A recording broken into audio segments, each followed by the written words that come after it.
"We don't accept this grandson," my dad said after skipping Antonio's first birthday. I snapped then, "Don't ever ask me for help again."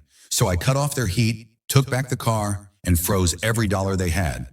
Now they're begging, but I'm done playing the good son. Hey, Reddit, I never thought I'd be the type of guy to cut off his parents, let alone hit them where it hurts. Their comfort, their security, their money. But I guess everyone has a limit. Mine came quietly on a cold Saturday afternoon at my son Antonio's first birthday party. We'd rented out a small community hall, nothing flashy, just balloons, a photo booth my wife made with cardboard and love, cupcakes instead of cake because Antonio still hadn't figured out chewing. My wife, Mia, had put her whole heart into this, and honestly, so had I. We'd sent invites a month in advance, called my parents twice. My mom said they'd be there. My dad, well, he grunted, which in his language means I don't care enough to argue about it. They didn't show up. No text, no call, nothing. Not even a Facebook comment on the pictures Mia posted. I watched the clock more than I watched the magician we hired. I kept telling myself maybe they were just late. Maybe they had car trouble. But deep down I already knew. They weren't coming. It would have hurt less if they just forgot. But the truth slapped me a few hours later when I called my mom and she picked up with noise in the background. The clinking of plates, the unmistakable laughter of my dad and my cousin Rick. They'd gone to Rick's barbecue on the same day, the same time. They'd chosen ribs and beer over their only grandson's first birthday. I didn't yell. I didn't even say I was mad. I just hung up. I went home that night and held Antonio while he slept, his little hand wrapped around my finger. My wife sat beside me on the bed. Quiet. Her face was calm, but I knew she was trying not to say it, that she was done giving my parents chances. I wasn't ready to be done yet. Not until I had answers. The next morning I drove to their house, the place I grew up in. I walked through the same front door I once scraped my knees running through. My mom opened it, surprised, holding a coffee in one hand and her phone in the other. "Hey, we were gonna call," she said. "No, you weren't," I replied. "Where's Dad?" She motioned toward the den. I walked in and there he was sitting in the recliner, TV muted but the screen flashing highlights from a game I knew he hadn't even watched. He didn't look surprised to see me, just annoyed, like I'd interrupted a moment of peace. "You missed Antonio's birthday," I said. He shrugged. "Didn't feel welcome. Why wouldn't you be welcome?" He didn't answer at first, just sipped his drink, black coffee, no sugar. Then he muttered, "You made your choice when you married her." I stared at him, waiting for the punchline. There wasn't one. "Excuse me? I told you before. I don't like how she treats you. Bossy, controlling. She's not family material. She's raising that boy to be soft." My blood froze. "That boy is your grandson." "I didn't ask for that," he said flatly. "You rushed into everything. Marriage, kid, you're always trying to prove something." Felt like he'd slapped me. I don't remember deciding to sit down, but suddenly I was in the old wooden chair across from him, my hands clenched. "So you're punishing a baby for your issues with me?" He didn't flinch. "I didn't come because I don't support any of it." "That's not how I raised you," I laughed, one of those bitter, cracked laughs. "You didn't raise me. You just barked orders and made everything about you." My mom stepped in from the hallway, then voice shaky. "Let's not do this right now." Number, I said, standing. "Let's do this right now. Because I've been paying your mortgage for 2 years. I gave you my second car when Dad's truck broke down. I've covered your heating bills, your cell phones, and half the groceries you eat. And all I ever asked was for you to show up for my son." My dad scoffed. "You think that makes you better than us?" "Number," I said, stepping toward the door. "I think it makes me stupid." And then I said it. The sentence I'd never said before, not even in my darkest moments. "Don't ever ask me for money, bills, or help again." My mom started crying. My dad stared at the muted television. Neither said a word as I walked out. That week I followed through. I called the bank and froze the joint account I'd set up to help them. I called the utility company and removed myself as guarantor. The heat would stay on for 30 more days. After that, it was up to them. I took back the car. I sent a tow truck with a polite but firm note. They didn't call for 2 days. Then the text started. "From my mom first, please don't do this. It's not fair. Then from my uncle, your dad's pride gets in the way, but he loves you. And finally, my dad, 3 days later, you're ungrateful. Everything I ever did was for you. This is how you repay us. I didn't reply. It was quiet in our house for a week after that. Too quiet. I felt like I was waiting for something, guilt, maybe regret, but it didn't come. Instead, one night, I watched Antonio take his first real steps. 5 wobbly, glorious steps across the living room toward his mother. We cheered like idiots, and I thought, this is it. This is family. This is what my father could never give me. He missed it just like he missed the birthday. Just like he missed me becoming a man worth something.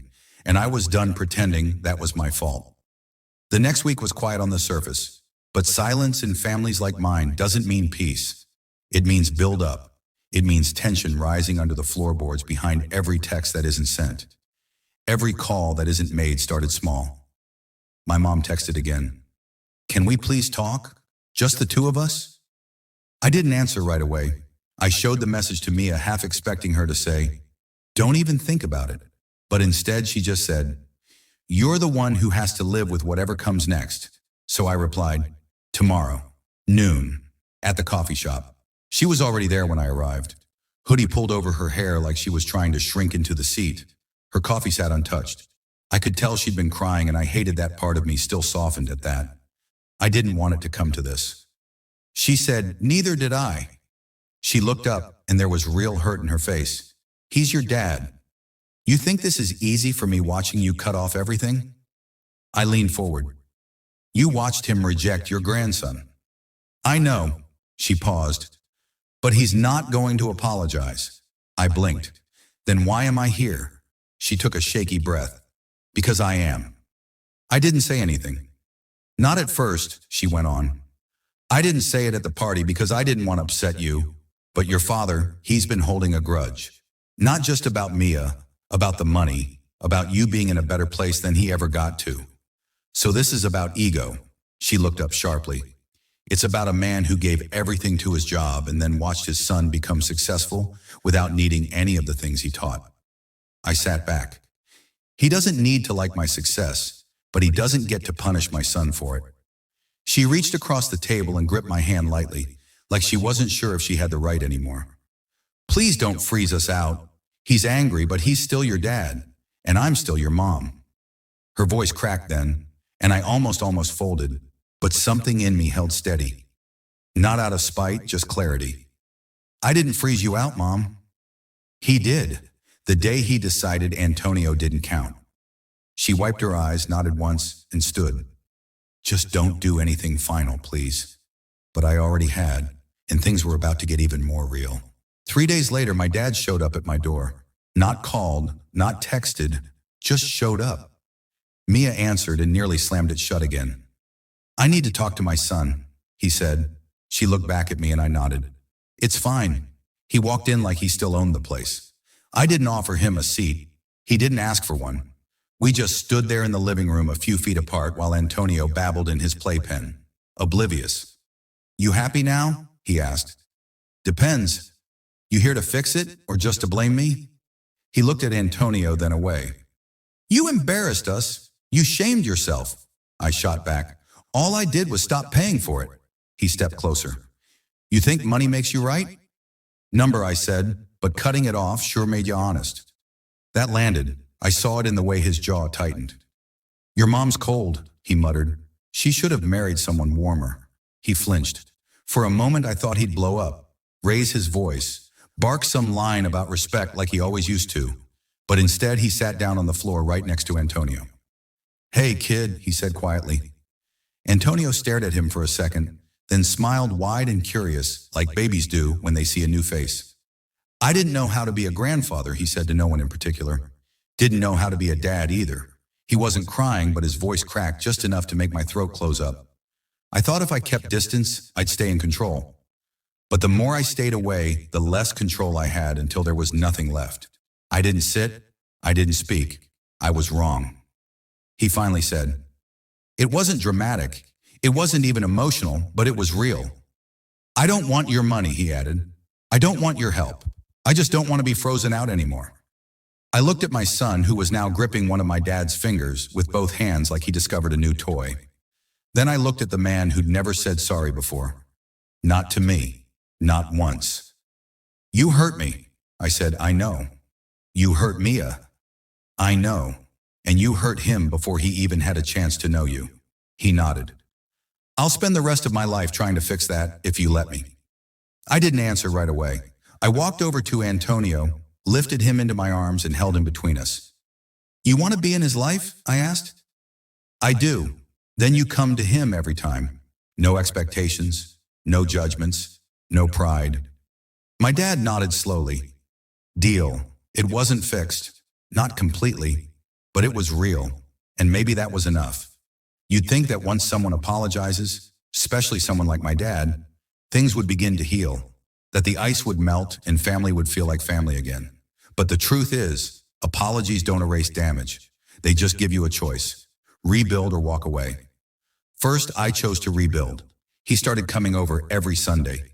He'd bring small things, Antonio-sized footballs, a box of muffins, once even a miniature Yankees cap that was way too big. He'd sit on the floor, let Antonio crawl all over him. And for the first time in my life, I saw softness in my father. Actual softness. The kind that didn't come from words but from showing up. But as the weeks went on, I started noticing little things. Comments. You're not going to let him cry it out a little? Back in my day, kids didn't get snacks every hour. He needs more structure. Too much cuddling makes him soft. First I brushed it off. Old habits, generational gap. But then one Sunday, I caught him whispering to Antonio like a joke, like a nothing comment. You'll understand one day, kid. Your dad's good, but he still doesn't get how the world really works. That was it. I didn't explode. I didn't throw him out. I just stood there nodding slowly while Mia stared at me from the hallway. Her jaw clenched like she already knew what was coming. Later that night, I pulled out my laptop and logged back into the financial accounts I'd unfrozen. The utilities, the auto insurance I'd restarted, even the grocery delivery card I'd reloaded for my mom quietly without saying a word, and I shut it all down again. But this time, I didn't do it in silence. I sent an email. One line, I gave you a second chance to be part of our lives, not to re-audition for the role of the man you used to be. The next day, my mom called, then texted, then emailed. She begged me not to do this again, said he'd try harder, said it was just how he talked, how he was raised. But I wasn't interested in excuses anymore. I was interested in peace. For me, for my wife, for my son. And peace, I realized, wasn't about being polite to people who constantly tested your boundaries. It was about protecting your home, your real home, from being poisoned by old bitterness. Then came the kicker.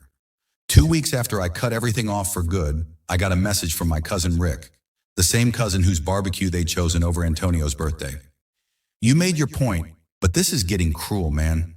They're freezing in that house. No car, barely any heat. He's your dad. I stared at the message. I didn't even feel angry, just tired. So I replied, you were the party he went to instead. You can be the one to help him now. Rick didn't respond, but my mom did. One last time. A voicemail, her voice broken, and not because of pride this time, but because I think she finally understood. I know you're protecting your family. I know he crossed the line again. I wish we had known how far you were willing to go when it really mattered. When showing up would have made a difference. I sat on the floor holding my phone while Antonio stacked blocks beside me. The kind of quiet moment that meant more than any birthday party, more than any family dinner. And I realized this was my revenge. Not revenge by anger, not by screaming or cutting deep, but by building a life so solid, so full of love and stability and respect, that the people who took it for granted had no choice but to stand outside of it. Cold, quiet, and alone.